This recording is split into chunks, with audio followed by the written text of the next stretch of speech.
come up and try to flank him. Right on. But there's all kinds of different ways into the space.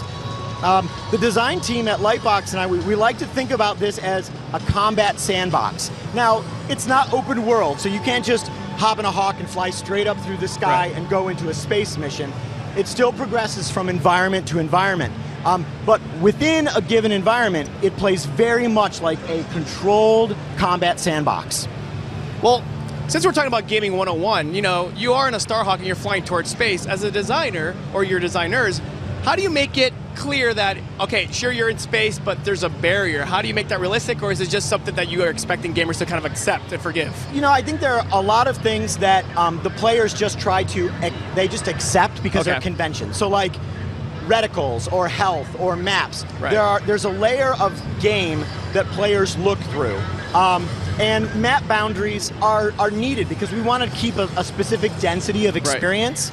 And it's just something that players have come to expect across all shooters. Which is why a lot of designers go for the linear approach. It's just very point A, point B, point C. Right. And in this case, instead of you know, a single player game that plays out, you know, line, exchange, what we see Harvard playing here on Echo is more like a region, like we talked about in Austin.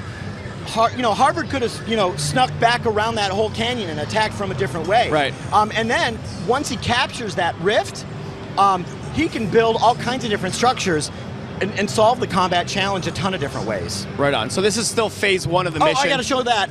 That is a dedicated melee button. In Warhawk, you had to switch to the knife to do a melee, and that's not the case in Starhawk. Melee's always on R3, and the same is true for flares. And that's, oh my God, he's going to die. Uh-oh. You can see Is this his first death? Emmett took a lot of damage, so his riff regulator burst out of his back. He's trying to cool him down to keep him from transforming. Nice. So talk about, you know, this is a good segue, you know, talk about Warhawk to Starhawk and how the community was involved in a way with the design choices you made for Starhawk. I will. This is delicious PlayStation water. Want to just point at the camera and smile? Is this PlayStation water? This is official PlayStation water. Yeah, so, you know, obviously we were running dark for a long time on Starhawk. We couldn't really talk to anyone coming off camera. And, but we were always watching the forums, right? You know, we derive an enormous amount of pleasure from, you know, GAF and all the other places. Right on. And we're always taking notes. And sometimes people on the forums, as the internet is wont to do, post random things like, you know, I want to, you know, bunnies should be unlockable. Bunnies should not be unlockable. There's all kinds of other things that are like, wow, that, you know what? That is absolutely right. And so we were always watching and looking what people needed. Like the fact that people didn't like to have to switch to the knife to use it. The fact that people didn't like having to switch to flares to use flares. We put flares dedicated on R3 now for scrubbing missiles. Community support, all that stuff. We can talk a little bit more about that later. Cool. I want to get back to what Harvard's doing right here. Go for it. He killed the warband. And so now, as part of the mission, he's got us to build an extractor on this rift to claim it. And again, Emmett and Cutter are rift salvagers, so this is a big part of their mission. He presses triangle, he selects a part, and then he builds it right there with the X button. Very, very simple.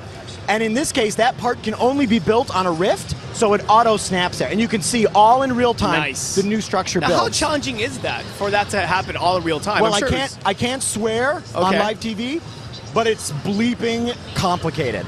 Wow. Getting the AI to understand all of that is incredibly complicated. Which is half of your design time right there. Oh my just God. building it and engineering it. It's huge because unlike an RTS where the AI just needs to know how to walk around, in our game, it's a bunker with ladders and windows and doors that open depending on the team, and you can go inside and they have pickups, and the AI have to be wicked as smart. Right on. And in this case, the AI are counterattacking, right? Because Harvard just grabbed that rift. So they're drop podding in on this comm relay, and Cutter had his little talking head, he told us. And in the status doc, it tells us the next objective. And just like you might see in, God, I love Pixel Junk Monsters. You know how at the bottom it tells you all the things that are going to happen? Gratuitous plug. Dylan Cuthbert should send me a check. Just like that, Harvard will always see the status of things he's got to do.